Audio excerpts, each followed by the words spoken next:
Eu estava falando para vocês que eu penso e muitas vezes eu fico conjecturando, imaginando Deus olhando para a humanidade. Deus, ele criou o mundo com um propósito glorioso. Quando Deus criou Adão, quando Deus criou Eva, o propósito de Deus é que o relacionamento deles jamais pudesse ser corrompido. Deus criou o homem para a sua glória, para o seu louvor. Deus criou o homem para viver uma vida vitoriosa. Deus criou o homem para viver uma vida que pudesse glorificar o seu nome. Mas nós sabemos que o pecado se instalou e o pecado trouxe separação da humanidade com Deus. E Deus, eu fico imaginando Deus vendo a humanidade seguindo aquele rumo que era totalmente contrário à sua vontade perfeita. E eu abro um parênteses aqui, nós estamos estudando muito sobre isso, né, meninas? Vocês que são mais de perto, nós temos aprendido que nem tudo que acontece na nossa vida é vontade de Deus. Nós temos aprendido que nem tudo que acontece é porque Deus quer. Se for assim, Deus então é promotor das tragédias. E Ele não é promotor das tragédias. Amém. Então existe uma vontade perfeita, boa, agradável. Essa é a vontade de Deus. E muitas pessoas estão avançando, deixando de existir aqui nesse plano natural e estão sendo levadas antes do tempo e sem cumprir o propósito perfeito da sua existência, por desconhecerem a vontade perfeita de Deus, por acharem que tudo que acontecia em suas vidas, Deus sabe de todas as coisas. Não. Deus entregou ao homem o livre-arbítrio para que o homem, com a autoridade que Deus o designou, pudesse dar sentido à sua vida, através da fé, das suas palavras e do seu modo de viver. Deus confiou a nós a autoridade para mudarmos situações e ambientes. Então nós não podemos considerar que tudo que acontece na nossa vida é da vontade de Deus. Nós não podemos assumir uma expressão totalmente sem sentido quando algo dá errado e dizemos, Deus sabe, né? É porque esse comportamento, ele tira a responsabilidade que foi compartilhada conosco e lança a responsabilidade toda em Deus. Existe um caminhar responsável que foi confiado a nós. E Deus entregou para nós, confiou a nós esse caminhar responsável de, pela fé, mudar o curso da nossa história. Amém. De, por meio da comunhão com Ele, aprender a ouvir a sua voz, aprender a ouvir a voz do Espírito Santo.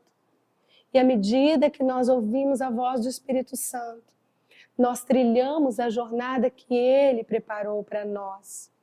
Vocês sabiam que muitos estão partindo sem viver os planos perfeitos e gloriosos que Deus preparou para eles? Tudo isso por desconhecerem a vontade de Deus. E só existe uma forma de nós conhecermos qual é a vontade de Deus a nosso respeito. É conhecendo o coração de Deus. É sabendo o que está no coração de Deus. Eu costumo dizer que o tempo que eu conheço meu marido e que nós estamos juntos não é um tempo muito grande, são 22 anos, mas esses 22 anos já me deu algumas percepções acerca do caráter dele. Esses 22 anos já me deram alguns discernimentos sobre posicionamentos do Aloysio frente a desafios e frente a diversas situações.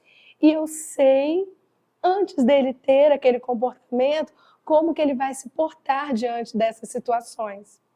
E eu também sei muito bem que se alguém chegar para mim e me relatar uma situação envolvendo o Aloysio, uma situação mentirosa, dizendo de comportamentos que ele teve, que eu sei que não condizem com o caráter dele, eu vou saber discernir, eu vou saber afirmar que não foi ele.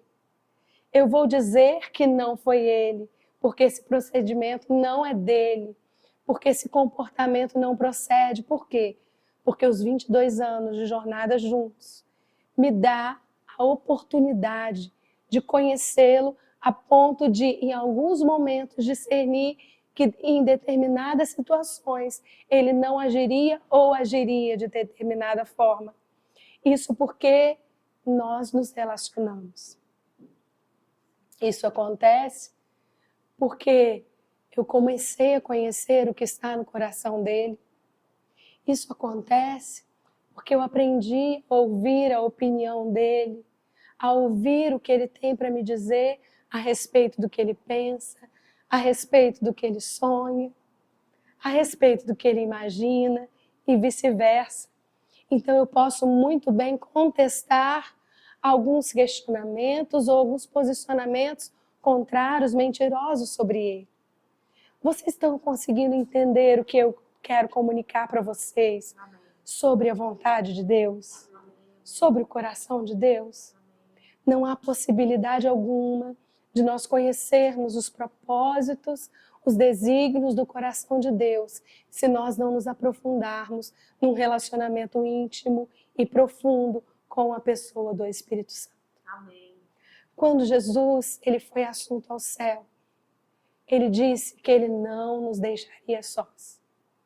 E todas nós, no momento em que nascemos de novo, que passamos pela experiência do novo nascimento, entregando a nossa vida para Cristo, confessando Jesus como nosso único e suficiente Salvador, nós recebemos uma nova identidade. Amém.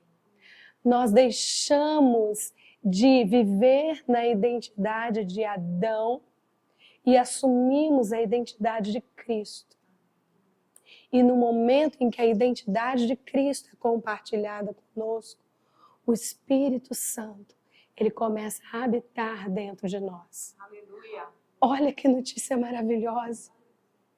Se você passou pela experiência de entregar sua vida para Jesus e de se tornar uma com Jesus, você tem dentro de você o conselheiro da sua nova natureza.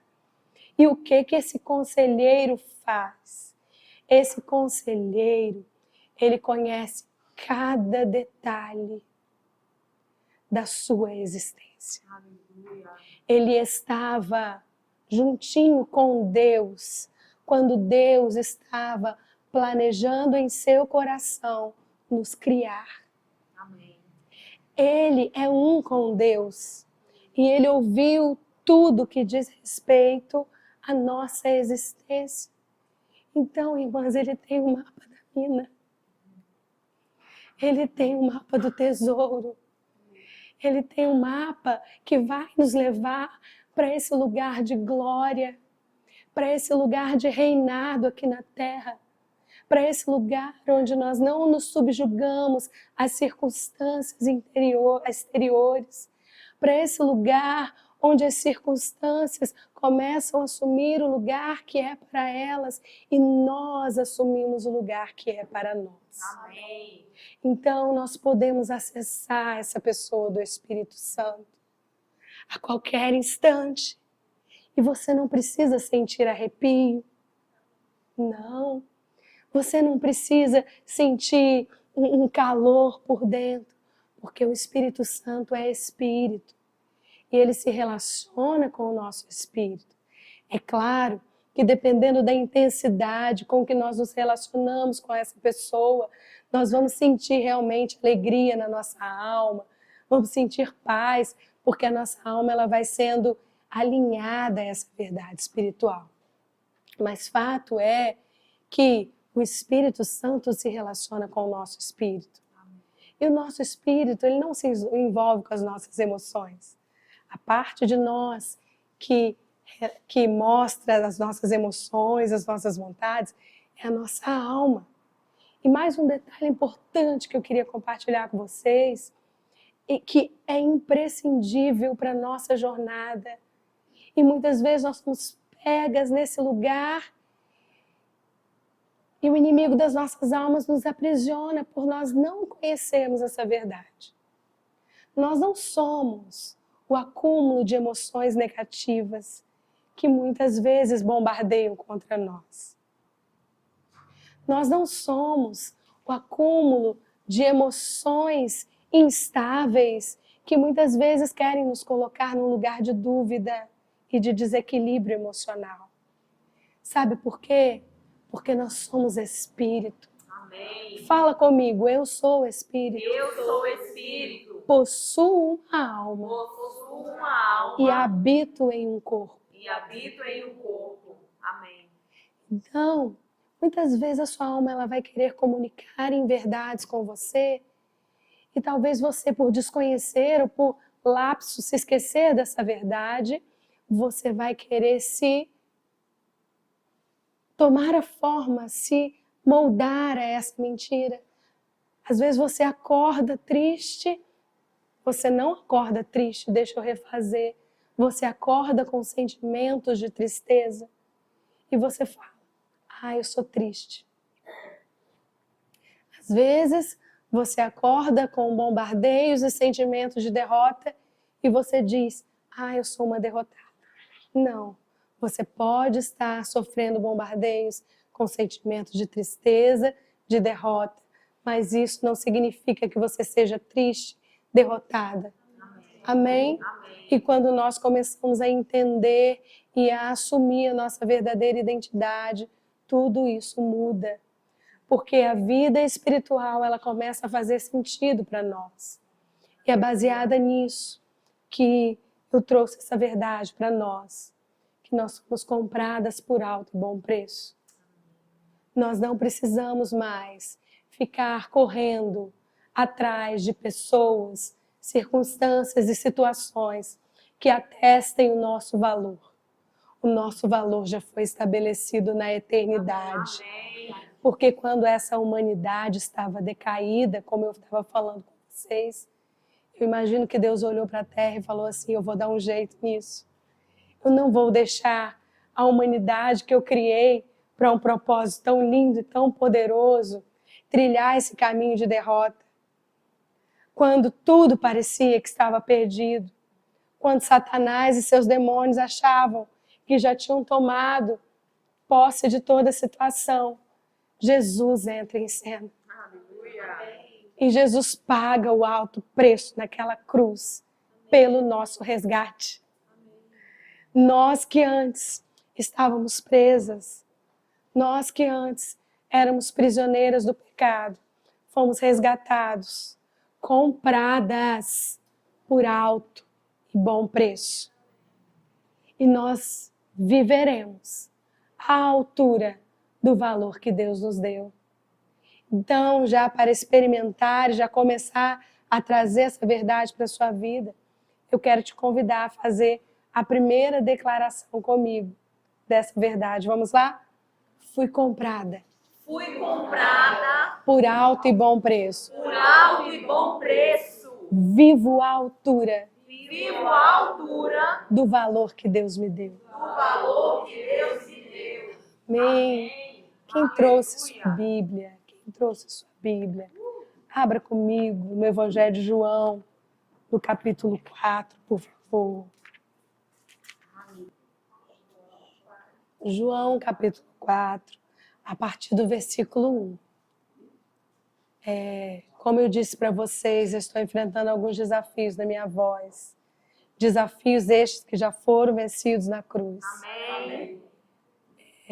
Então, eu quero poupar aos poucos. Eu queria que alguém que tivesse uma voz alta lesse para mim João, no capítulo 4, do versículo 1 até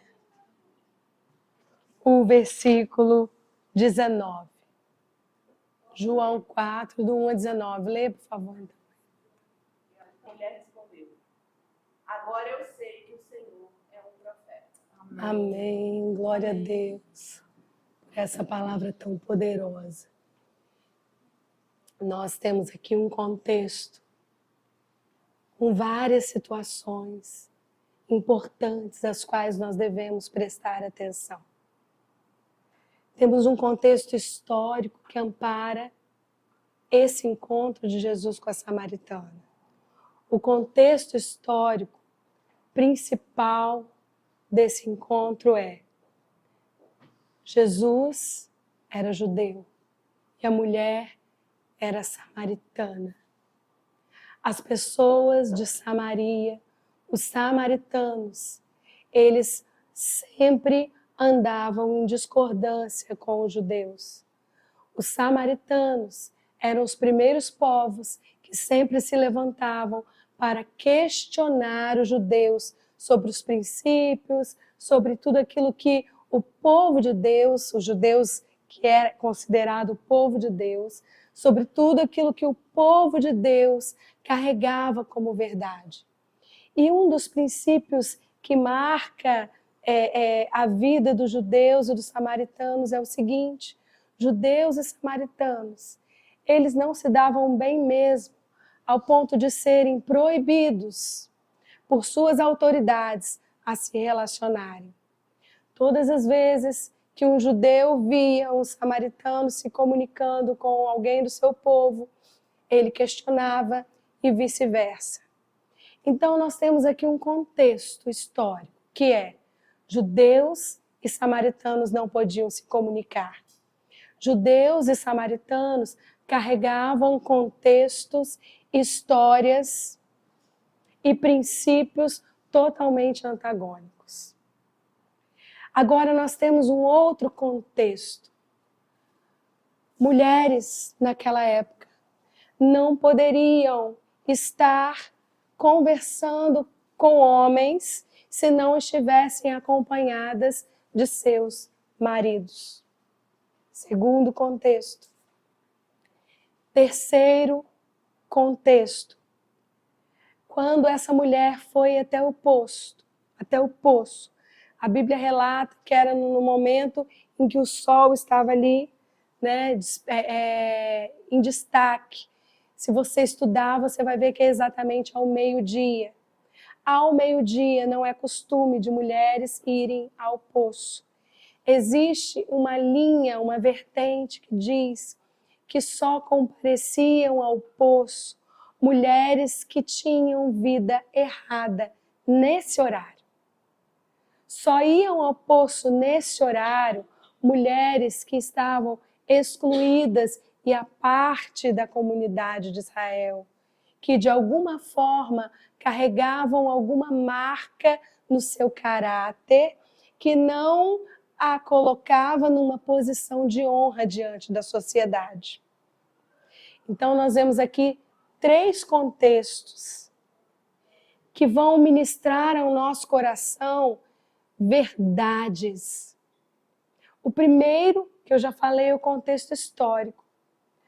Quando nós lemos a palavra, nós vamos descobrir que Jesus, ele passou por Samaria intencionalmente. Jesus não foi por acaso até Samaria. E mais, era meio-dia. Ele poderia ter escolhido ficar com os discípulos, ir comer, ir descansar, mas ele intencionalmente propõe no seu coração ir até o poço de Jacó ao meio-dia, porque ele sabia que lá ele encontraria com aquela que estava excluída da sociedade e que carregava um rótulo de vergonha. Jesus intencionalmente chega até aquela mulher com a intenção de provocar uma transformação em toda a sua trajetória. Aleluia. É interessante que, por mais que alguns relatos, se você for estudar, fala que a mulher já estava ali há mais tempo, mas eu não quero me ater a isso. Eu quero me ater ao fato de que nós vemos a todo momento um pecador, um justo, um salvador que vai em busca dos pecadores. Em todo tempo que nós olhamos para Jesus, nós vemos um salvador, um justo, o Todo-Poderoso, que ao invés de ficar esperando, vai em busca do perdido. vai em busca do esquecido, do oprimido, do marginalizado. E essa mulher, por causa da vergonha, debaixo daquele sol, ela vai buscar água naquele poço. Mas ela não sabia de um detalhe, que era o maior detalhe da existência dela. É que debaixo daquele sol, ela se encontraria com o sol da justiça. Naquele sol, o sol da justiça ia aparecer para ela e transformar a sua história. Quando Jesus se encontra com aquela mulher, Jesus já sabia qual era a necessidade do coração dela. Ele já sabia qual era o clamor da sua alma. Ele sabia de todas as vezes e de todos os relacionamentos os quais ela tinha se envolvido e que não tinha dado certo. Amadas, o maior clamor da humanidade é por amor, é por aceitação, é por reconhecimento. E essa mulher, ela se envolveu em todos esses relacionamentos, porque dentro dela havia um clamor pelo amor verdadeiro. Dentro dela havia o clamor por um reconhecimento que homem nenhum na face da terra poderia estabelecer para ela. Jesus fala, vai, chama teu marido. Não porque não soubesse da realidade, mas porque queria ouvir dela, queria ouvir o que estava no coração dela, queria ouvir o clamor da alma dela, queria que ela estivesse ali dando nome à sua maior carência. E ela falou, Senhor, eu não tenho marido. E ele disse, disseste bem, porque você já teve 5. Isso significa que ela estava no 6º relacionamento.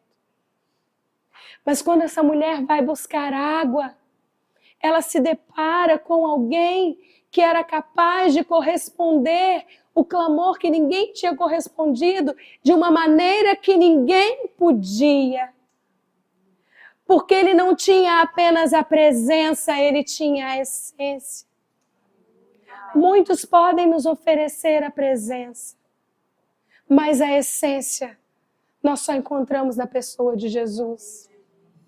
Muitos podem nos oferecer mudanças do lado de fora, mas a transformação genuína, ela só pode ser oferecida pela pessoa de Jesus.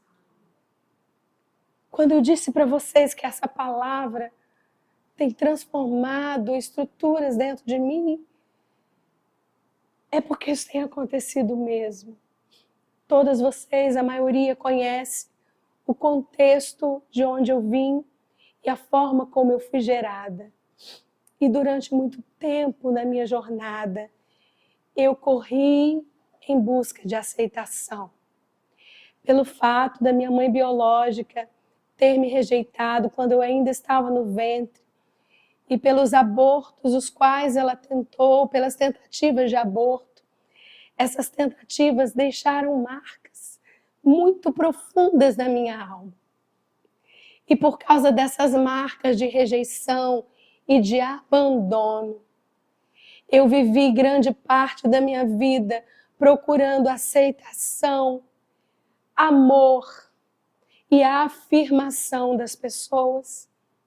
E por vezes eu me sujeitei a situações de humilhação, de opróbrio, de vergonha, para não ser mal vista pelas pessoas.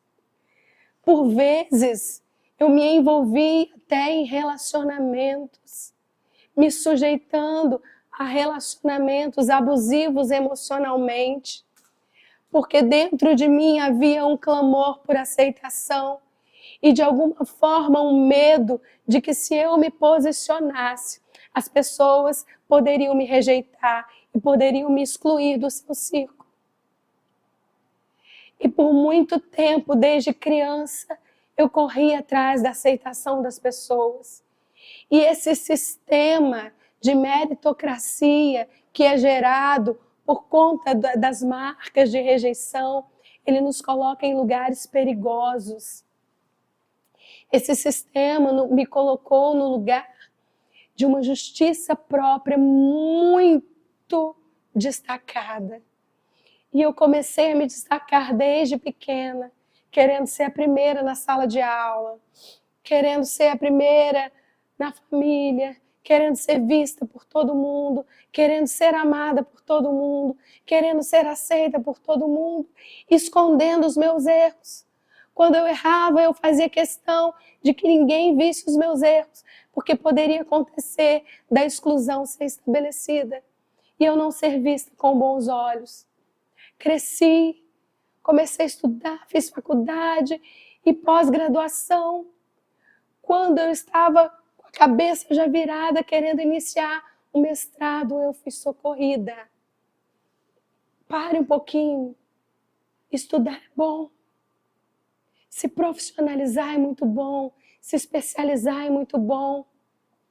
Avançar profissionalmente é muito bom. Faz parte do plano de Deus, uma jornada de avanço, de crescimento e de vitória. Mas em tudo quanto nós formos fazer, nós precisamos da ajuda do Espírito Santo para sondar a intenção do nosso coração, para sondar a raiz que está promovendo aquela frutificação.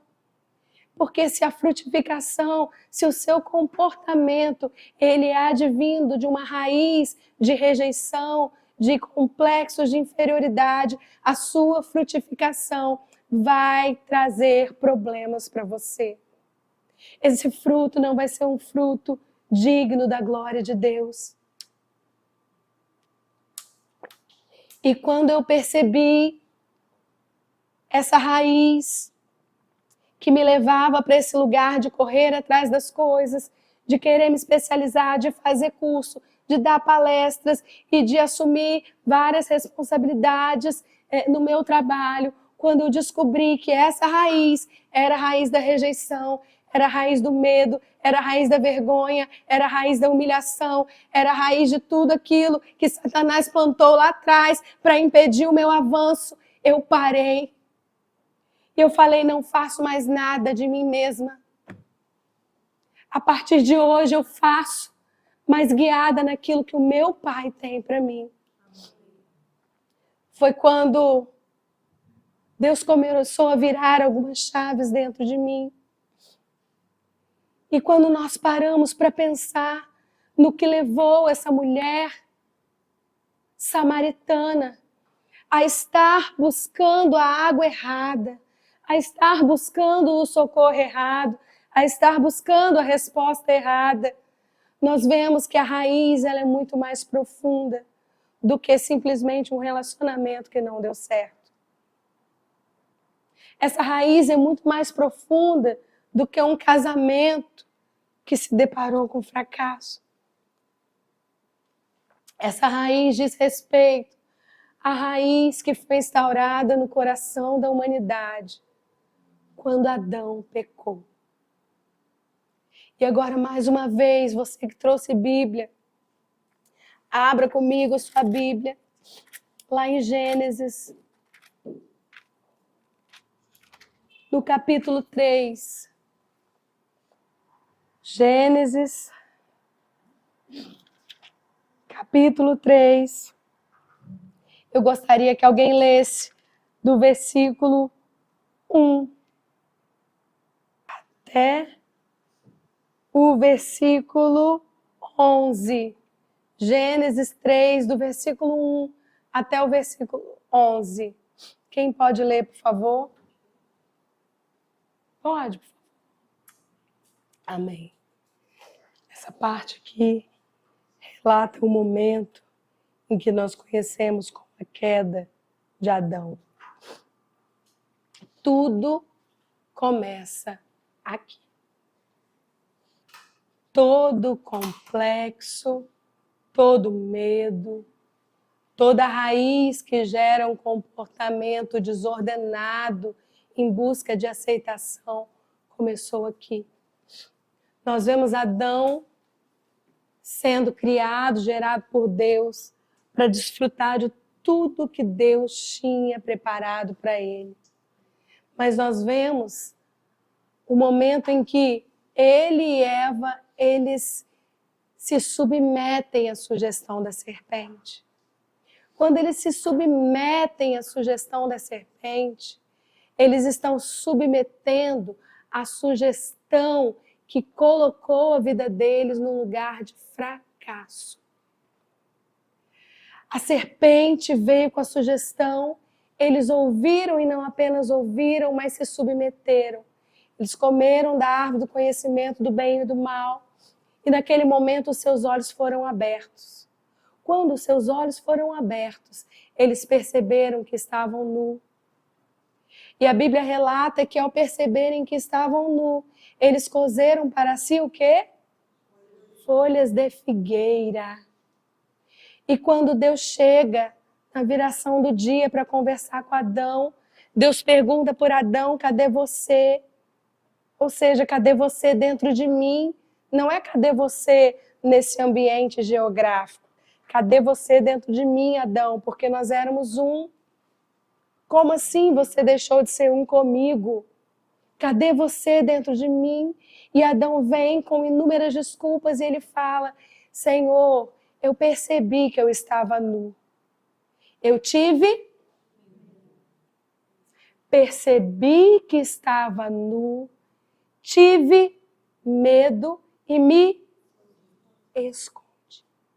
A percepção do conhecimento do bem e do mal, o conhecimento do bem e do mal, liberou uma raiz de medo para o coração de Adão. E por causa do medo, a humanidade até hoje vive se escondendo da presença de Deus, até o momento em que se encontra com Jesus. Mas nós precisamos estar vigilantes e receber do Espírito Santo, o Espírito de sabedoria e discernimento espiritual, para percebermos que muitos dos nossos comportamentos ainda estão pautados nessa raiz. Ainda são provenientes dessa raiz, e talvez você me pergunte, mas eu nasci de novo, eu me tornei uma com Cristo, eu sou uma nova criatura, mas ainda existem resquícios dessa raiz da antiga natureza que volta e meia tenta influenciar a sua alma. O seu espírito ele foi regenerado por ter nascido de novo, mas a sua alma e a minha alma, ela recebe das influências desse mundo e, consequentemente, das influências do antigo Adão. Eu falo antigo, primeiro Adão, porque a Bíblia fala que o segundo Adão foi o nosso Redentor, que é Jesus Cristo. Então, nós precisamos receber do Espírito Santo discernimento para entender qual é a base dos nossos comportamentos, das nossas reações diante de portas que se fecham, das nossas reações diante de relacionamentos que não deu certo, que não deram certo, das nossas reações diante da vergonha, das nossas reações diante de uma situação onde nós somos expostos à humilhação. Por que nós nos ofendemos tanto quando alguém nos humilha? Por que nós ficamos tão tristes quando alguém nos trai? Por que carregamos tantas ofensas? Porque ainda existem resquícios da raiz de medo que foi implantada no coração de Adão no momento da queda, que ainda hoje reverbera na nossa consciência. Sabe, comportamentos repentinos que nós temos diante de situações desafiadoras, que às vezes você tem aquele comportamento, passa alguns minutinhos, você fica com vergonha por ter falado, com vergonha por ter feito, com vergonha por não ter feito também. Esses comportamentos são provenientes dessa raiz, essa raiz do medo. Porque Adão, ele declarou o que realmente aconteceu, ele disse, eu percebi que estava nu, ou seja, eu percebi que eu estava descoberto. Eu não estava vestido, porque o pecado faz isso. O pecado faz nós acreditarmos que nós não estamos vestidas. O pecado conta uma mentira para nós, nos colocando no lugar como se nós estivéssemos descobertas. Mas nós precisamos andar acima desse lugar, porque em Cristo nós fomos vestidas com vestes de justiça. E um fato interessante que acontece é que quando ele diz, eu ouvi a sua voz, eu percebi que eu estava nu, eu tive medo, me escondi. Mas ele fez mais uma coisa. Foi só isso que ele fez, gente? Ele percebeu que estava com medo, se escondeu? A Bíblia fala que ele fez o quê? Eles cozeram o quê? Folhas de figueira. Qual foi o objetivo de Adão e Eva terem cozido folha de figueira para cobrir a sua nudez? É porque eles estavam entendendo que a cobertura que eles tinham por causa da presença de Deus já não era mais evidente. Porque uma vez que o pecado se instaurou, eles ficaram descobertos. Amados, vocês conseguem entender por que foi necessário o derramamento do sangue para nos restituir essa cobertura? Amém? E quando eles vão buscar folha de figueira, eles estão nos comunicando uma verdade.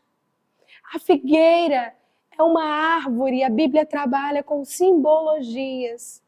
A figueira é uma árvore que representa a justiça própria do homem. Tanto que em algumas passagens, Deus, quando vai falar para o seu povo de Israel, Deus fala que Israel muitas vezes é como a figueira, né? Ele fala, trazendo ali a revelação da obra de Jesus, do que Jesus veio para fazer. Por quê? Porque Israel rejeitou a justiça divina. Israel rejeitou a justificação que só vinha por meio da fé em Jesus. E por causa disso, eles abraçaram a sua própria justiça. Então, figueira fala daquilo que nós construímos com a força do nosso braço.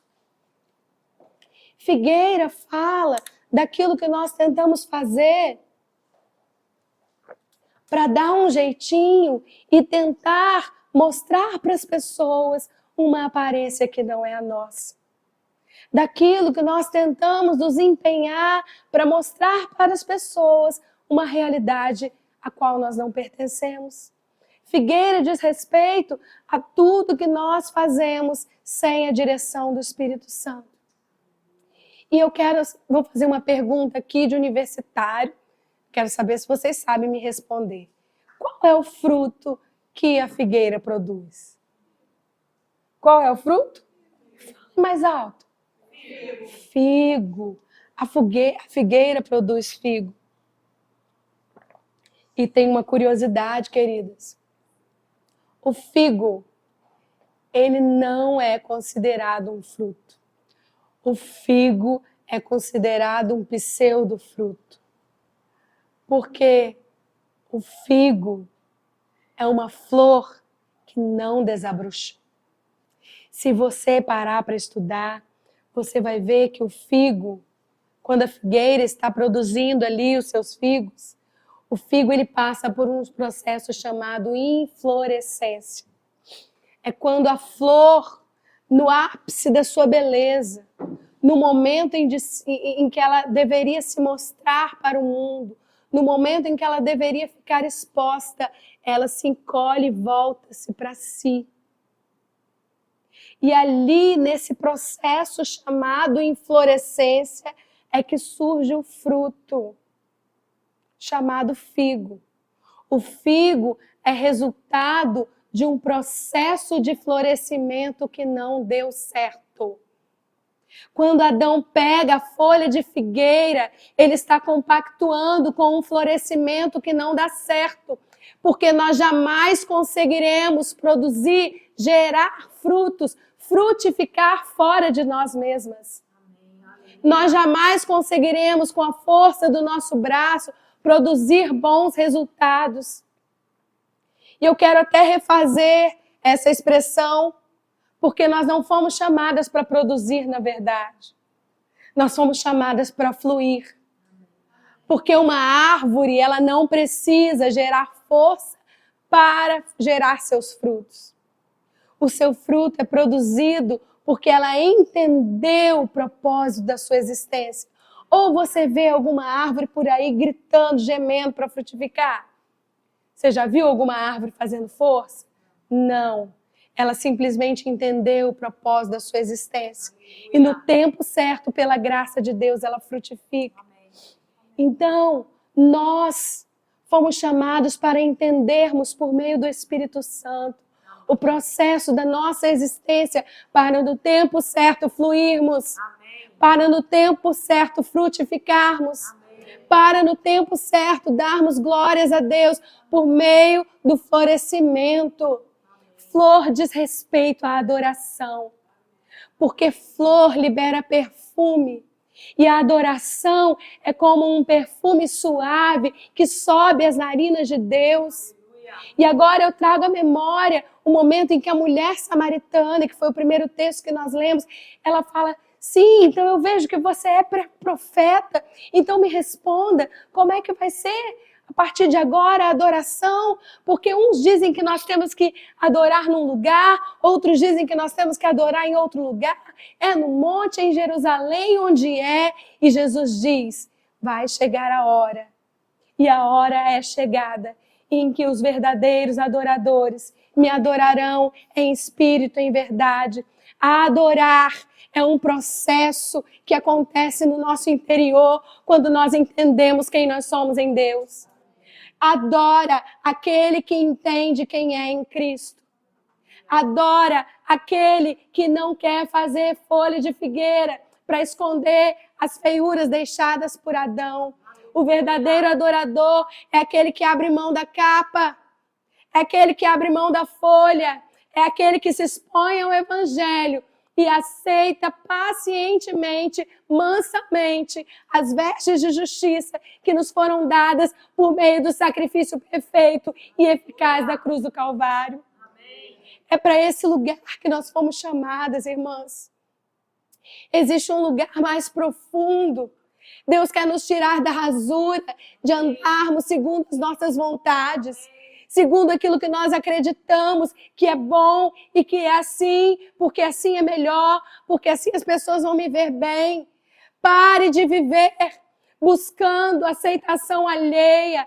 Pare de viver segundo aquilo que as pessoas esperam de você. Viva à altura do valor que o seu Pai te deu. Pare de querer viver dando desculpas, querer explicar tudo para as pessoas, porque o processo de rejeição nos coloca nesse lugar naturalmente. O processo de rejeição nos coloca nesse lugar. Mas Cristo nos tirou desse lugar. Quando o sangue foi derramado ali na cruz, Jesus estava nos resgatando desse lugar de vergonha e desse lugar de opróbrio. Então nós não precisamos mais andar em busca daquilo que a terra pode nos oferecer, daquilo que os homens podem nos oferecer, daquilo que circunstâncias e situações podem corresponder ao clamor da nossa alma. Queridas, essa correspondência pode vir hoje, pode vir amanhã, mas ela passa. Ela tem fim. A correspondência desse mundo e das pessoas tem fim. Por mais que eu ame o meu marido, ele jamais consegue corresponder a todos os clamores da minha alma. Por mais que você ame seu filho, você ame seus pais, eles jamais conseguirão corresponder aos clamores da sua alma. Os clamores da nossa alma, eles só são correspondidos pelo homem do poço.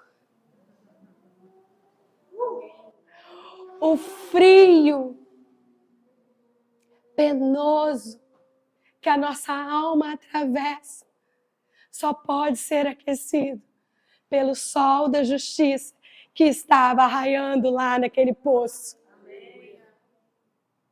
O convite de Jesus para nós nessa tarde, nesse dia, é: deixa o cântaro, deixa a folha de figueira, receba as minhas vestes de justiça, receba da água viva que eu tenho para te dar. A água do poço de Jacó, ela tem prazo de validade. Agora a água que eu tenho, que brota do seu interior, que transforma a sua vida, que sacia você, que te muda de dentro para fora, que te faz andar de maneira digna do Evangelho, essa água não acaba. Essa água jorra para a vida eterna. E é só essa água que pode nos salvar de nós mesmas. É só essa alma que pode nos resgatar das nossas feiuras, das nossas mazelas, das vergonhas que o pecado de Adão imprimiu na nossa alma. É só essa água que pode nos limpar, e ela já nos limpou. Sabe por quê que muitas vezes nós não nos vemos limpas?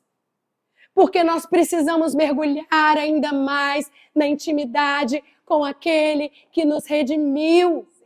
Porque quando nós mergulhamos, nós ouvimos a voz dele nos dizendo: você é amada. Aleluia. Você foi perdoada. Você foi justificada. E às vezes nós nos vemos sujas. E por nos vermos sujas, nós nos afundamos ainda mais na sujeira. É aí que o pecado, ele se instaura. Porque nós não nos aprofundamos no oceano do Espírito e abraçamos a mentira de que a vida que Deus tem para nós é uma vida qualquer, e não é. A vida que Jesus comprou com o seu sangue para nós é uma vida que glorifica a Jesus. E o nosso andar é um andar que glorifica o nome dele. Nós fomos chamadas para andar à altura do preço que nós recebemos. Amém. Uau! Uau! Que lugar lindo é esse, gente? Que lugar poderoso é esse que o sangue de Jesus comprou para mim e comprou para você? Entremos nesse lugar, irmãs. Desfrutemos desse lugar. Tomemos para nós tudo aquilo que Jesus já nos deu. Amém. Ah, eu ainda não tenho, mas está lá. Está aqui. Se eu não me aproprio, eu não desfruto. Está aqui. Se eu não bebo, a minha sede não é saciada. Este é o convite para águas profundas. Deus quer nos tirar da rasura de um relacionamento de uma serva com o Senhor. De um relacionamento de alguém que acredita que só vai receber de Deus se merecer. Ei, Jesus merecia o nosso... Deixa eu mudar, eu vou falar uma palavra mais... Eu ia falar uma palavra meio dura. Mas Jesus merecia o nosso castigo. Jesus não merecia o nosso castigo. Ele não merecia a nossa dor. Ele não merecia a nossa vergonha. Mas ele decidiu abraçar o nosso castigo, a nossa dor e a nossa vergonha. E hoje, ao crermos na verdade da obra consumada, nós podemos andar livres dessas acusações que vêm dia após dia contra nós. A folha de figueira, ela cobre apenas aquilo que é aparente. A folha de figueira só consegue encobrir aquilo que as pessoas veem.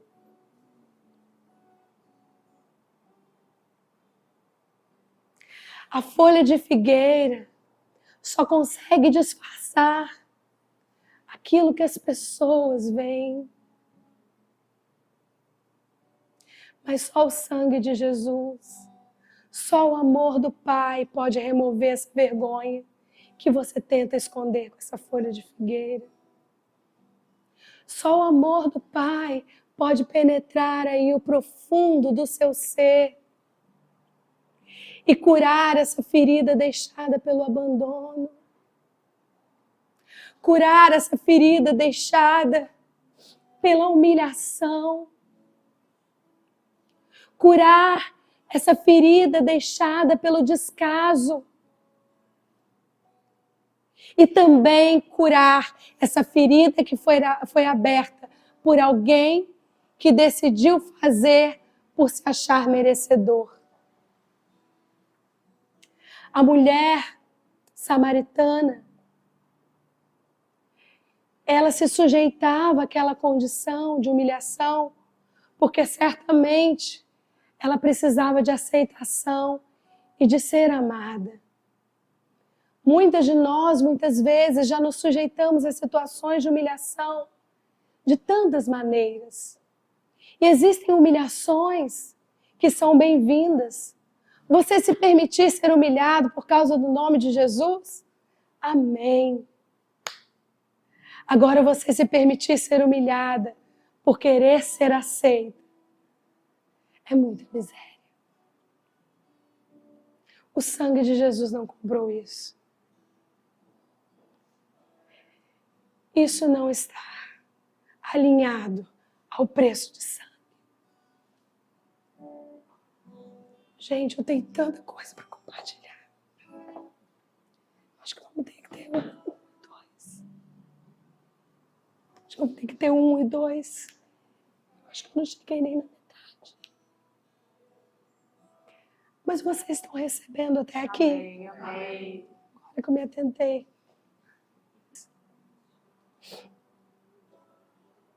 O fruto que Deus tem para nós não é pseudo.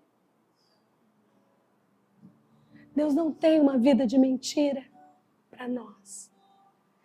Nem de capa, nem de folha que esconde nudez. Deus tem uma vida de vestes novas. Amém. Vestes de louvor. Vestes que glorificam o teu nome. Porque, queridas, a maior crise que a humanidade tem enfrentado provém do desconhecimento do valor que Deus nos atribuiu. E quando nós entendemos esse valor, nós aprendemos a vencer as crises. Quando nós abraçamos a verdade do quanto nós fomos amadas, perdoadas, nós abandonamos os cântaros. Gente, eu tinha tantos lugares ainda para entrar, mas Deus vai dar oportunidade para mais um momento. Porque a Bíblia relata que a mulher, ela deixou os cântaros. Foi tão poderoso que ela descobriu em Jesus. Foi tão grandioso que ela descobriu em Jesus.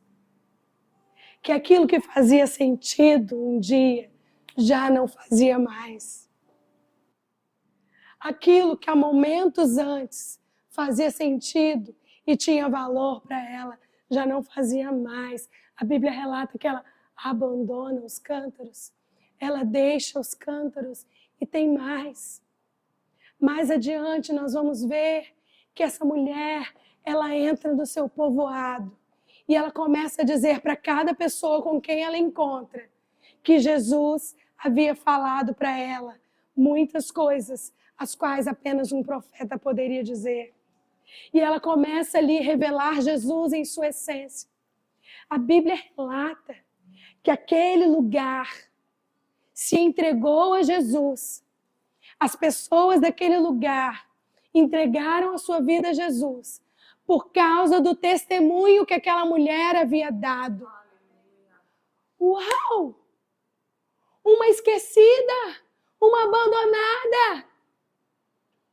Alguém que estava à margem,